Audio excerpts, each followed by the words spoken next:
अजित पवार गटाकडून कुठल्याच खासदाराला ऑफर आलेली नाहीये. राऊतांच्या दाव्यावर शरद पवार गटाचे खासदार अमर काळे यांची ही प्रतिक्रिया आहे. पवार जो निर्णय घेतील त्याला 8 खासदारांची एकवाक्यता असेल असंही त्यांनी स्पष्ट केलेलं आहे.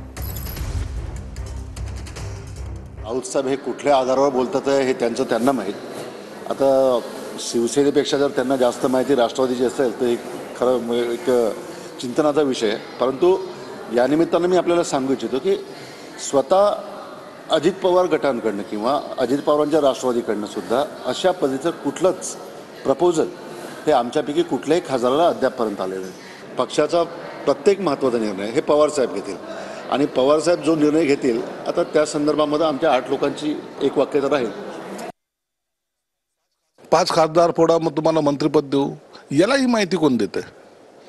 परंतु यांनी बेछूट आरोप करायचं, कधीही त्यांनी एकत्रितपणे कोणाला राहू दिलेलं नाही. शरद पवार साहेबांना तो चांगल्या प्रकारे आणखी ओळखलं की नाही मला माहीत नाही, परंतु शरद पवार साहेब स्वतःचे निर्णय स्वतः घेतात. असा कुणाच्या सांगण्याहून कुठं जाण्या इतके दूध खोळते ते पण नाहीत. ते चांगले राजकारणी आहेत. म्हणून संजय राऊतचे जे आरोप आहेत ते इशारा हा उबाटा गटाच्या नेत्यांना होता. म्हणून उबाटा गटांनी त्याच्यापासून आता सावध राहिलं पाहिजे हेच त्याच्यातून दिसतंय.